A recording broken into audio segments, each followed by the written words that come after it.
It's time to wake to sleep with Sleep Science Today, where we learn to sleep well with your host, Andrew Kolsky on UK Health Radio.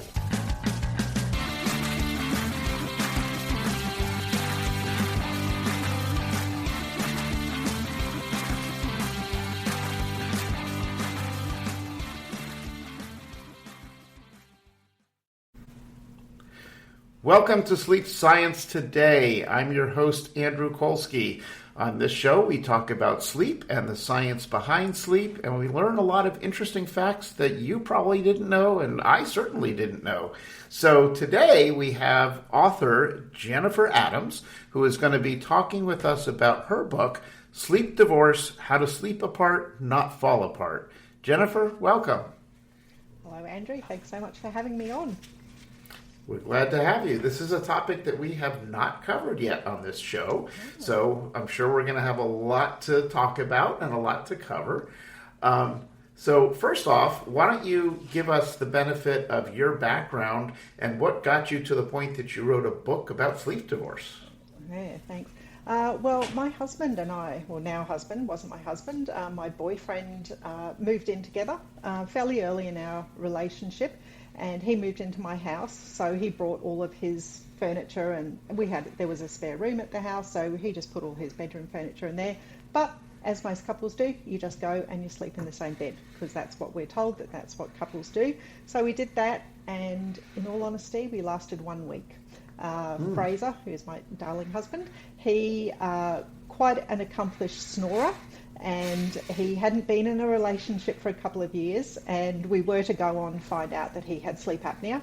So he hadn't had anyone monitoring the noise that he was making. I also hadn't been in a relationship for a couple of years, so I'd become a bit of a light sleeper as well. So really bad combination, and honestly after a week we were both exhausted and not functioning very well, and just happened to be two people who needed our sleep. So we thought, what can we do? Well, let's sleep separately during the week and we'll come together again on the weekends. That lasted about 3 or 4 weeks, and then we're just exhausted on the weekends.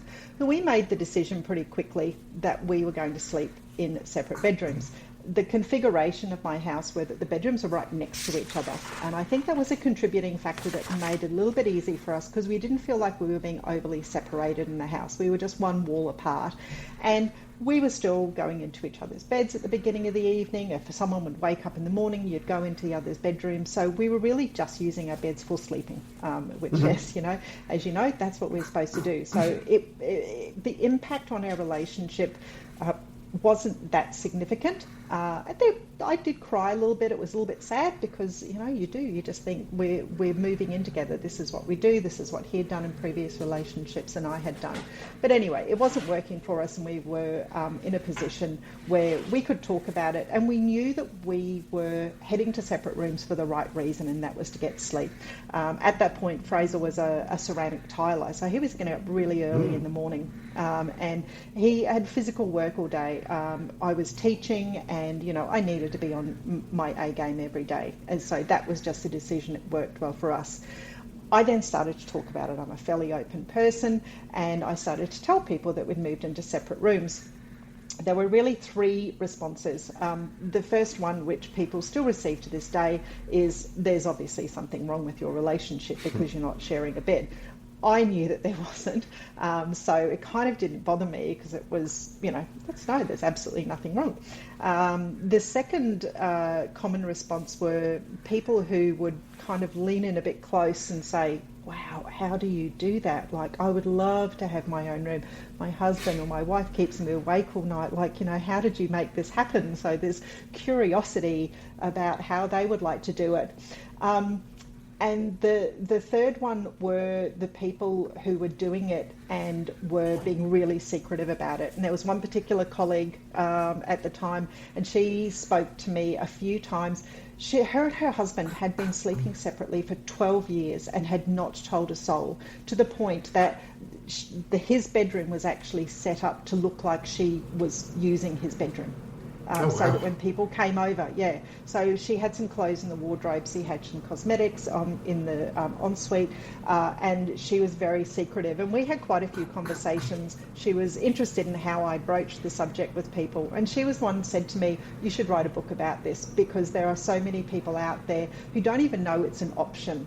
And I guess as I spoke more about it, I started to get a little bit, people should be able to do this. Like, I'm doing it. I know that other people are doing it. But there was still this very big reaction when I shared it. And I got a publishing deal in Australia, and I wrote an article for a women's media site over in Australia, and it was just about my experience with my husband. It got over 400 comments in a really short space of time, and I got 7 radio interviews. Oh, wow. I hadn't done an interview before, and it was just amazing, the response to it, and I think it and it's just really grown since then. Because people are starting to understand the importance of sleep, which we will talk about, as we go through our chat today. So for me, I've really taken on board, if I can be out there, if I can be a voice in this conversation, to help people understand that choosing where you sleep is a practical and pragmatic decision. What happens is society overloads it with emotion and with social stigma and with all sorts of meanings to the sleep that I think have to be separated, and helping people to understand that you're not rejecting your partner, you're making a really great decision that is going to actually help your relationship. People need to come up in all aspects of their relationship with a solution that works for them, whether it's sleeping together, sleeping separately, living together, living apart. What works for you? That's kind of how I've ended up where I am here. And the book, the current book, Sleep Divorce, that's actually the second edition of the book, which I did in a collaboration with Dr. Neil Stanley, who is a British sleep scientist. And so Neil and I met, we actually met on a chat on HuffPost one time about separate sleeping, and he and I have come together, and he's added the science in behind the practical part. So my book, the initial one, was written based on over 100 interviews with couples, so it was more of a qualitative research base, and Neil has brought the quantitative in there. Wow. So there's been a lot of work put into this, and then you are writing from a position of knowledge because you're actually living it. So, all right, then I got to go back to, I think I'll call it an obvious question, which is, where did this concept come from in the first place that people just automatically assume that you sleep together? But has it always been that way? Where did that start? Yeah, no, it hasn't. It's very much been reflective of how accommodation has developed. And it is particularly a Western culture phenomena. Other cultures, certainly Eastern and Western cultures, are far more practical. You read a lot about Japanese families who have a lot of shared sleeping. And it's the same in a lot of African cultures. It's about the sleep. So from a Western culture perspective, we all grew up in this kind of agricultural part of our growth, that where there were landowners and there were people who worked for the landowner, and there was a lot of communal sleeping. Certainly in England, where you worked, you came in, you slept with the group of people you worked with, and there were beds that were set aside privately if couples wanted to go and have sex, but that was separated from the sleeping. Come the Industrial Revolution, we all started to come into cities. We started to have smaller individual accommodation. We started to have rooms where we slept either with a partner or if you had children. But this notion of coming in and sleeping in these smaller spaces then started to appear in our media. And so, we started to have images of what a bedroom for a husband and wife would look like. And then when television started, we started to see couples on television. The first couple that was shown actually in beds was Mary Kay and Johnny Stearns, which is American. They were in a sitcom. Also, there was some early images, I Love Lucy. But feet were always on the floor. There was, they were in twin beds. So the first couple that was actually shown in a double bed with their feet off the floor was Fred and Wilma Flintstone. Really? Yeah. They were the first actual couple to be shown. They were in their, cave people outfits, but they were in bed with their feet off the floor. So media has continued to show this notion: happy couples sleep in a bed together. I don't know if you're familiar with Albert Bandura, a social theorist, and he came up with the social learning theory. And social learning theory is that we imitate the behaviour that we see.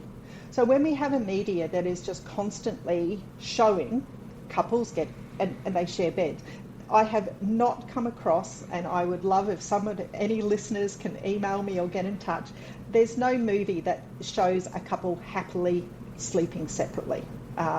There was a movie, Hope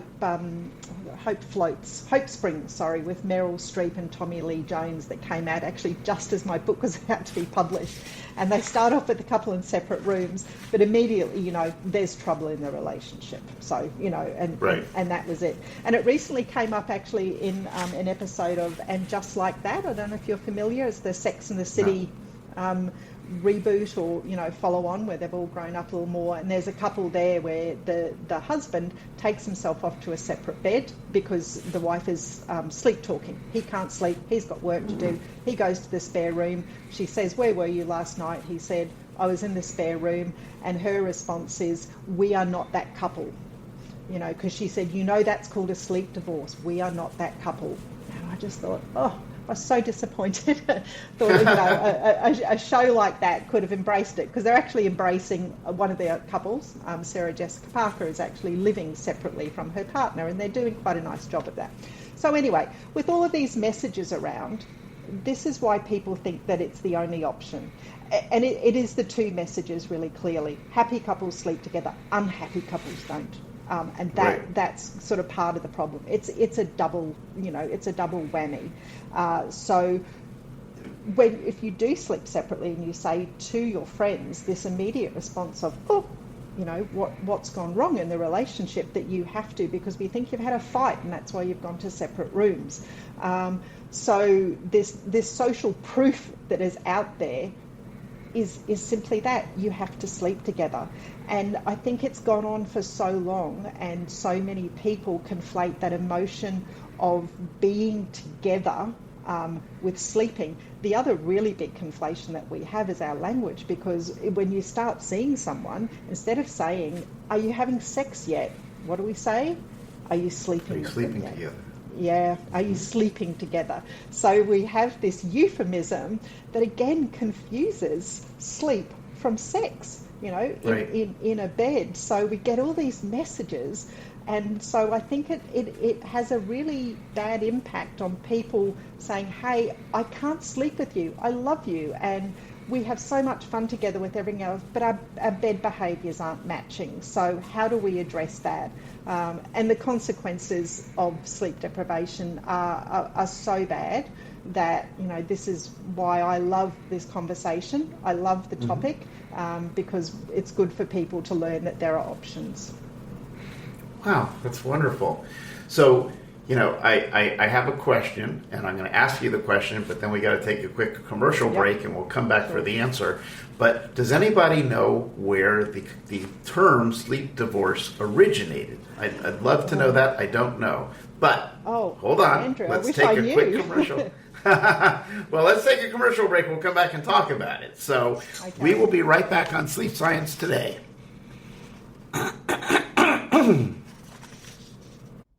If you're having trouble sleeping and you need support, don't go it alone. Join us at our free online support group at sleepsupportgroup.com. Just put in your email address, sign up for the list, and you will be notified of all of our upcoming meetings. It's free, so why not try it out?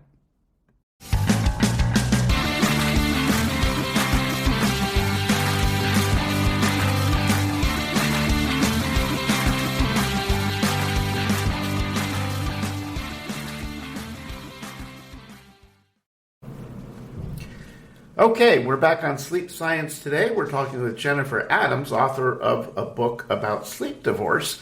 And I had posed the question of where the name sleep divorce came from. No clues? No, it's actually good. You're going to send me off on a bit of an internet search after we finish here.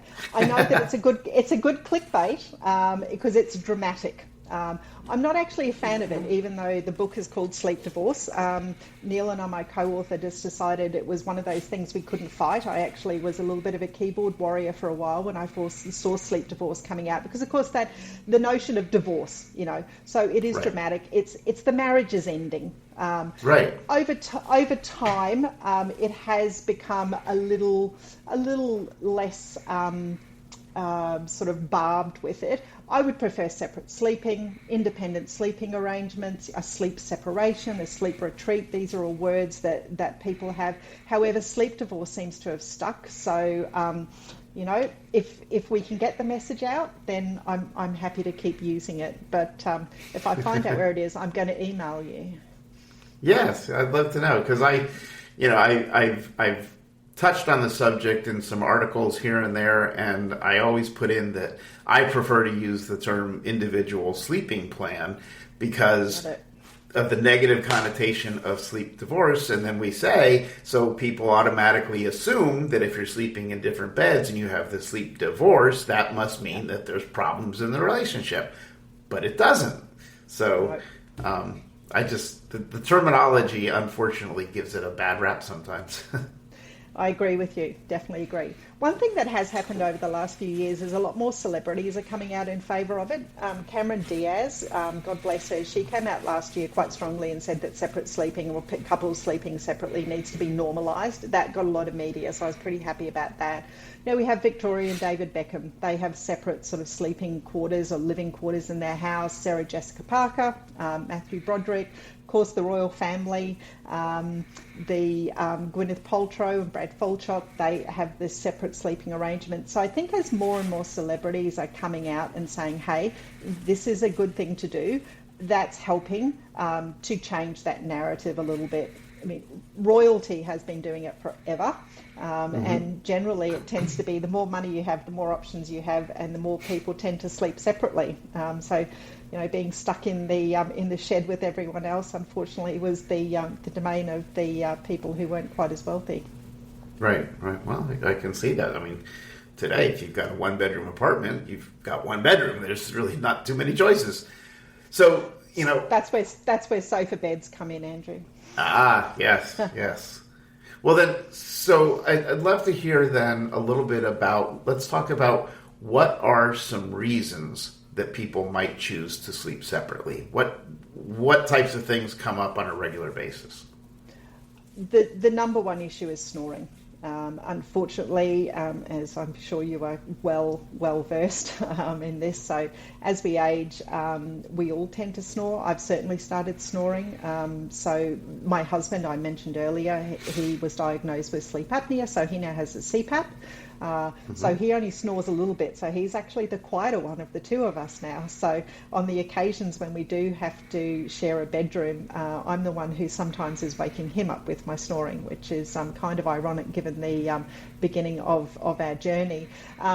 But there are all sorts of things that can happen when you co-sleep with someone. I mean, there is the snoring, there's other sorts of noises, there's temperature differences, there are movement in bed. As people get older and they need to get up and down out of bed more, there's different times that people want out of bed. Our devices have become divisive in the bedroom. And so, in the book, I cover off on all of the things that can happen. So it's actually, it's almost a bit of a minefield when you start looking at it and the sorts of reasons why people may not be sleep compatible, yet we just think we're going to be. It's not a very sexy conversation early in a relationship saying to someone, so what time do are you a lark or an owl? What temperature do you like the bedroom? One of my earliest issues I had with a boyfriend was that he wanted the room at 19 degrees every night, and I was freezing. But that was the temperature that he wanted to sleep at, irrespective of what time of year it was. he would have that. So, and again, in the book, came up with a whole range of reasons. I had one lady whose husband insisted on eating chocolate ice cream in the bed nearly every night, and she got tired of cleaning the sheets with the chocolate chocolate ice cream. So, wow. It's there are a whole range of issues and a whole range of things that can. But what it leads to is your sleep can be disturbed by your partner. And that then leads to sleep deprivation, which is an area which I'm sure you are very, very, very knowledgeable in. But it's I don't think people appreciate the sleep deprivation. I think is often just associated with sleep apnea, with insomnia, with restless legs, with all of the more pathological issues that people have with sleeping. It's not as easily and immediately associated with a disruptive partner, because again we come back to that socialization that we're just sort of taught that we have to put up with it. And 1 and 2 nights, a month, a year, whatever, that's fine. But when it's happening repeatedly and people's sleep cycles are constantly being interrupted, that's when you start to expose yourself, or if you're the person creating the disruption, you're exposing your partner to issues around, a broken sleep cycle consistently. If I can, and my technical knowledge is going to be nowhere near what yours is, Andrew, but, when we go through the stages of the sleep cycle, N2 and N3 are just so incredibly important to help us with our, our brain function, with our memory, especially N3, with all of the repair that happens in our brain and in our bodies. It's not completely out of the realms to imagine that there would be someone who potentially is having their N3 sleep broken every night by a disruptive partner. Now, if you are doing that night after night after night, you are exposing yourself to enormous health risks, because you are not getting that repair that happens. And a few people I've spoken to, they think, oh, well, if I get woken up, I'll just fall back to sleep and just go back into my N3. And it's like, well, no, you don't. Like, once you're out, you're out. You've got to start again. And then that whole balance of the N3 getting a bit shorter as you go through the night and getting into REM and all of the goodness and that comes, we all know how refreshed and wonderful we feel when we've had a great night's sleep. And equally how awful we feel when we've had, we haven't had all that we know. So sleep is such an active part of the day. And again, that is something that people, thankfully, more and more are learning. I saw a stat the other day, 43% of Gen Zs, or Gen Zs, however you want to say it, 43% are now saying that they'd prefer to sleep alone to get a good night's sleep. So that message for them is, sleep, diet and exercise. They're the 3 pillars, and they're really important. Right. And they are prioritizing sleep. And, my message for everyone is, everyone needs to be prioritizing sleep. So we have these stats of sort of around about 30% of couples, saying that they sleep separately. I'd say it's probably more. And, what it should simply be is the stat should be where it is so that people are getting, good sleep. Also the fact that, having that broken sleep, and I did listen to a couple of your earlier podcasts, and you've talked about this, in the N3 stage sleep where the brain cleans itself of the plaques, so that beta amyloid, and that relationship there to, triggering, and I'm not a big expert on it, but it triggers the tau pathology that can lead to that inflammation. Yeah, the tau tangles, which can be a precursor to Alzheimer's. So, if you're exposing yourself or your partner to this, and that's a really hidden one, because we all know about heart disease and diabetes and what it does to mood and irritability and all of those, after a bad night's sleep, we crave sugar, we crave carb, we crave all of those things that give us that immediate boost that we didn't get overnight when our body repaired itself. But that Alzheimer's, when I wrote the first book, that was kind of early in the research, and now that they're showing that that's important, you just think, everyone should know that. Should be on the back of cereal packets, so that people understand, that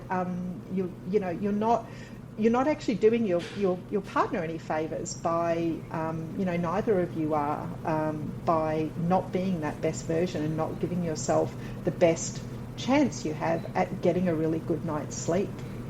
Right, right. That's where my passion lies with this. Well, as you were talking about that, a question came to my mind, which was, so if you said you interviewed about 100 different couples for your first book, right? Yep. Was there any discussion about, like, is there something that people get when sleeping together that they might be missing if they're sleeping apart? There is definitely the intimacy of sleeping next to a person, but I think it all comes in that balancing of what's important. And it's a very personal decision. And look, if couples want to sleep together and they want to do this irrespective of disruption, then you do you. My big thing is you do you. But simply saying, and again, there was actually 2 women that I interviewed whose marriages ended because they wanted to sleep separately. So their husband divorced them because they said, you will sleep next to me. A husband and wife sleep, and I need you next to me. I need you next to me to feel safe and to feel secure. And these women were suffering quite significant health issues because their husbands, both of them, were really big snorers.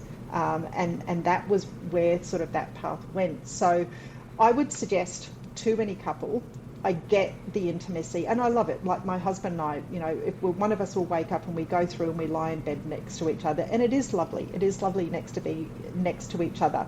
And the times when we do have to share a room when we're traveling, there is part of it that we like because we can lie there and can chat. But we can do all of that in having our separate, bed as well. So it's... is it a sacrifice? I think it's more of a compromise. I love that, but the cost of that is so high that, maybe we don't do it. And maybe that's where the sometimes separate sleeping comes in. So if you love snuggling next to your partner, you love waking up to them, you love waking up, during the night, do it, but do it in balance with keeping yourself healthy. If you want to sacrifice, you go for it, and God bless to you and all, and I hope it goes well. But do it with knowledge, do it with understanding, would be my message. Well, I think that, the sort of the social stigma that you were talking about before, that concept of sleeping apart must mean there's something wrong in the marriage. I think that message resonates with a lot of people from this standpoint. If I'm talking with a client, perhaps, that is sleeping with a partner. The partner is snoring. The client can't sleep because of the snoring. They will talk about, well, I don't want to sleep in a different bed. That shows that my relationship is bad. And they'll try earplugs, or they'll try whatever, or maybe, hopefully, they have the partner who's snoring be checked out to make sure it's not sleep apnea and address that. But, it's hard for some people to accept that it's okay if they sleep in a different place. So I guess that leads me to the bigger question of, if you are someone in a relationship where you feel that it's really hard for you to get restful sleep because something is going on, whether it be snoring or timing or lighting or whatever it may be, chocolate ice cream, how does someone appropriately and delicately approach that question and deal with it? But before you answer that one, it's time for our second commercial break. We'll come back and we'll answer that question.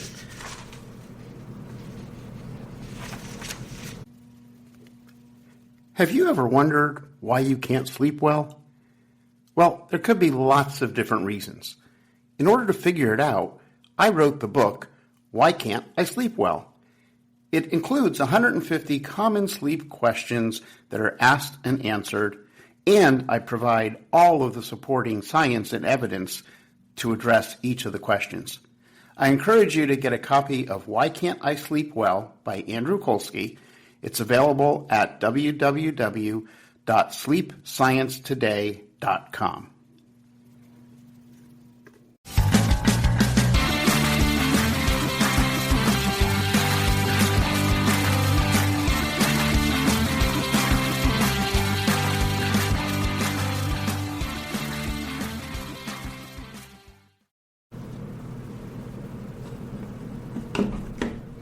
Okay, we are back on Sleep Science today. We're talking with Jennifer Adams, author of a book about sleep divorce. And we were just talking about how do you bring up the subject if you're having trouble sleeping with a bed partner? Number one, absolutely number one thing is make sure you are doing this for the right reasons. You need to be looking at sleeping separately because it's to do with your health and it's to do with taking care of yourself and your relationship.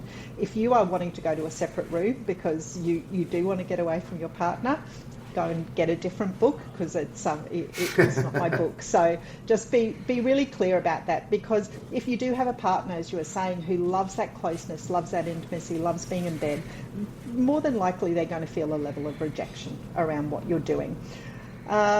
Certainly, again, go through in a lot of detail in the book about how you can approach it.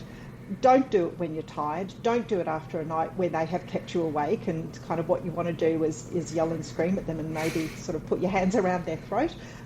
Do it at a time when you are rested and you're in, and you know your partner. You know when they're really receptive to listening. You know when they are going to feel at their best and you're going to feel at your best. And also appreciate sometimes it might be an extended conversation. It might be a conversation that goes over a week or a couple of weeks or, even a couple of months. Letting them know that you still love them, you still want to be intimate with them. If it's important, you still want to have sex with them.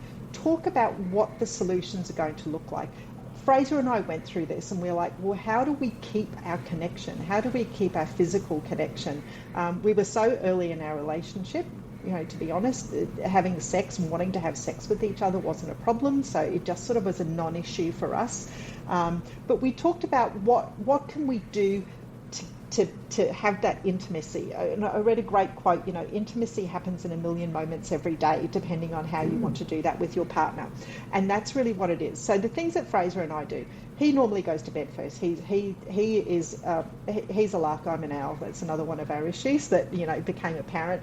I will always make sure I go through. He'll give me a kiss goodnight when he leaves, whatever I'm doing. But I'll always know that he's up for half an hour or so. So I go through and I give him another kiss goodnight. We might have a chat about stuff and I'll lie in his bed. When he wakes up in the morning, and this is one of our rituals that has changed, the first thing he used to do was come through and give me a kiss. And we agreed, even if I was asleep, he would give me a kiss good morning. All that's changed is he now gets up and he gets dressed and he gets showered and then he comes through and gives me a kiss. So that's the change that we have made. Our bedrooms, nothing is off, off limits to each other. We have complete free access to each other. If I want to go and lie in his bed and talk to him, etc., if I all go through, and we still do that thing. We wake up in the morning and one of us will just get up and go through to the other one's bed. So we've maintained that. There were some wonderful stories that I captured. I had a couple, one of my favourites that stick with me is they sat down every night and they had a glass of hot milk together.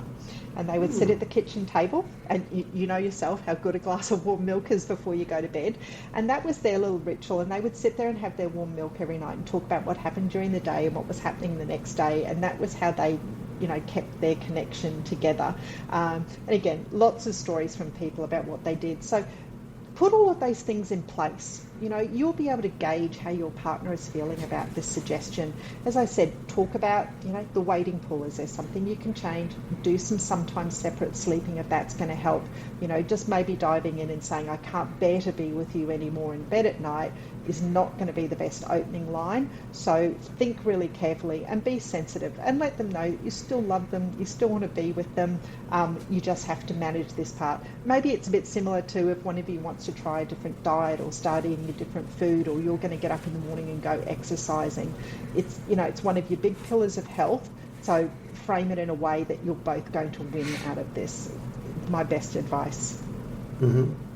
So what do you say to the person who says, well, I'm afraid to raise the topic because I'm afraid that that's going to interfere with sort of spontaneous intimacy because we'll be in two different rooms. I don't want to mess up my relationship.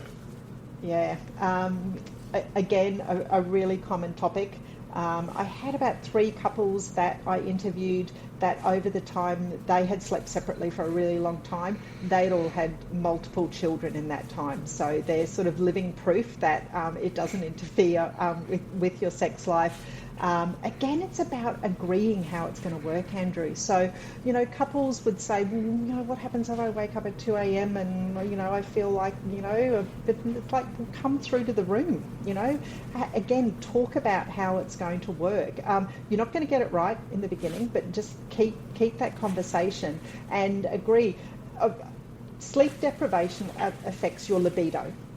Again, repeated from couples all over the media, from my interviews, and always people report that when they are well rested, they feel like having sex with their partner more because, of all of the things that come along with that. So it will probably improve your sex life, to be honest.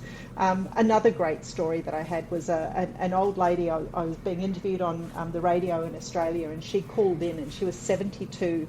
And her husband had been sleeping separately for a couple of decades. She had a bell, and she rang the bell when she wanted him to come into her room so that they could have sex. And I just loved that.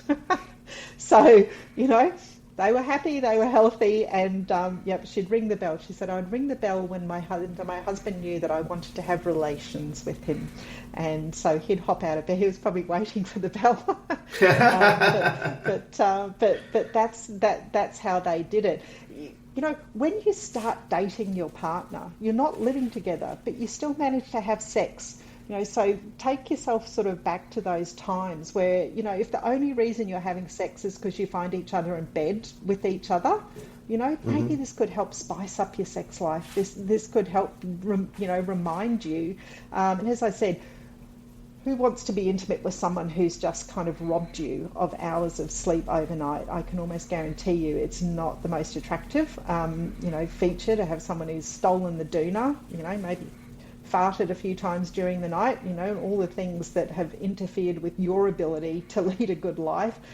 So give it a go and see if it actually makes an improvement, because I'd suggest that it probably will. Great. So, you've probably covered some of this kind of peppered throughout the conversation, but let me ask about it all in one place here, which is, so if you come to that decision, or you and your bed partner come to that decision that you're going to try sleeping apart, are there some specific things that you should make sure you talk about, specific tips that you have to make sure that they get it right? How are you going to keep your connection? That's really important. So what are you going to do so that when you lose that lying next to each other, what's that going to be replaced with? And get creative, get really specific about it, and know that it's going to change. As I explained about what Fraser and I have done over the years, it's going to change as you grow.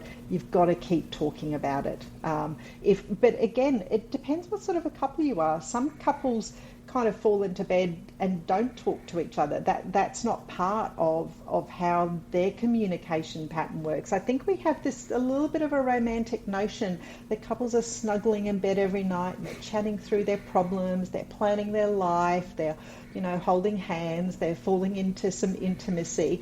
It's not really the way it works, every night. Someone's gone to bed and they've fallen asleep first, and then the other person comes in, and that could be a repeated pattern.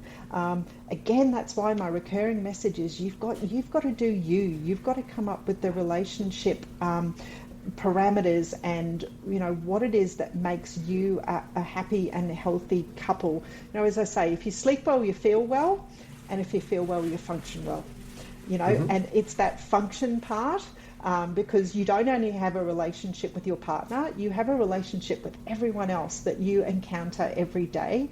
And personally, I think you have a responsibility to kind of bring your best self as many times as you can. We all have our off days, and we all have nights when we don't sleep for all sorts of reasons. But if it's something that you can have control over and something you can negotiate with your partner, you can talk to them. It may even be that you have kids as well, and they need to be part of the conversation, because they might, again reported, mummy and daddy aren't sleeping in the same bed, and they might say that to their friends, and their friends are going, oh, your parents are breaking up. So have that as part of the conversation too, if need be. family, friends, everyone. I would love everyone to be talking about, sleeping for this, is sleeping. I would love this to be a non-topic, to be honest, that, we don't have to talk about couples sleeping separately. What we're talking about is going, yay, you have made some amazing decisions so that you sleep well every night, so that you can be happy and healthy. That's my nirvana, is that nobody wants to talk to me anymore and no one needs to buy the book. But certainly just keep that conversation up and keep reassuring them. Extra hugs, extra kisses, and hopefully that's going to see you through. Mm-hmm. Wow. Okay. So. And any of that makes sense to you? It does, and what I'm getting from this is obviously there's no shame in wanting or deciding to sleep separately. It's a healthy thing. It gives each partner the ability to get that restful sleep that they need so that they can indeed function their best. So, it's only good things. And quite honestly, if you're asleep, whether you're sleeping in the same bed or not, you're asleep. So it's really not, that big of a difference. But my last question to you then would be, because of this stigma that we've talked about, because of what other people might say, you have a chapter in your book that's titled, "What Will the Neighbors Think?" Yeah.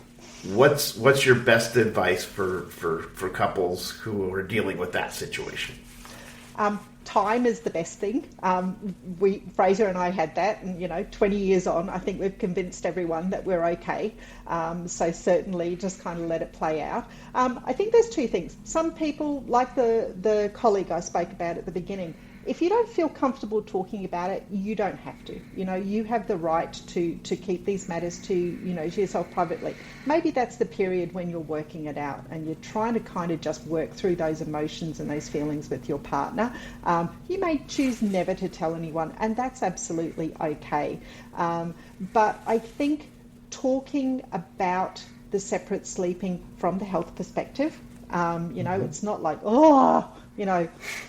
Bill kept me up again last night with snoring. I can't take it anymore. The emotion part, try and take the emotion out and just say, hey, Bill and I have just decided that we're going to head to separate bedrooms a few nights a week because, I'm snoring a lot and it's keeping him up and we're not functioning as well as we could. So, and to bring it up in that kind of calm, very practical, pragmatic, I always say that it's about sleeping. So reassure people. If you want to talk about it, speak about it with confidence. I go into all the, said all of the different people that I spoke to about it over the time. I'm probably a little bit different because I was like out there championing the cause, and so do what feels comfortable for you, that you feel comfortable talking about. But certainly do it with confidence and do it because you're making a really good decision. It's a bit like saying, I've started doing Pilates, we're going to Pilates together because, we care about our health. We're changing our diet. We've gone to the Mediterranean diet now, to help with our cholesterol and all of these things. So you can probably say those with comfort. So it's then saying, well, we've actually decided to sleep in separate rooms some nights or every night so that we can get a good night's sleep. So let's hope that we can move everyone along that continuum. Well, fantastic. I think, this information and just this discussion helps people hopefully get more comfortable with the concept and set themselves up for better sleep. Now, I want to make sure before we wrap up the show here, do you have a copy of the book that you can show us on the screen? I do, yes. So some of you are listening on the radio, but I'm going to read to you. The title is Sleep Divorce, How to Sleep Apart, Not Fall Apart. And where can people buy the book if they want to buy the book? Probably the best place is Amazon. So it's on Amazon, or from the publisher's site, which is in the UK. They're called Troubadour. So if you go to the Troubadour site, it's there, or on Amazon. It is full of really practical advice, and then lots of backed up with science from Dr. Stanley, and he loves he's one of the sort of preeminent sleep scientists over in the UK. So he's got lots in there. He's got lots of appendices for people who really want to dig into to that science part. And I bring to it the very practical. This is how you do it. These are the conversations you have. These are the things you should be thinking about. So, I'd certainly, if any listeners are struggling and thinking if it's for them, get out, buy a copy, and hopefully it's going to help you. Fantastic.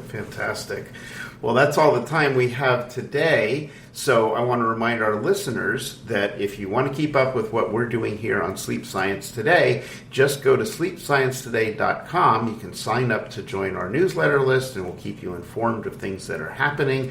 Also, if you happen to be someone with a sleeping problem and you're looking for others to speak with, you can go to sleepsupportgroup.com, and we offer a free online sleep support group. Right now it's once a month. That may change as we go forward, but that's something available to you at no cost. So, Jennifer Adams, thank you so much for joining us. Thank you for the conversation, and I encourage you to check out her book, Sleep Divorce: How to Sleep Apart, Not Fall Apart. Thanks so much, Andrew. You're welcome.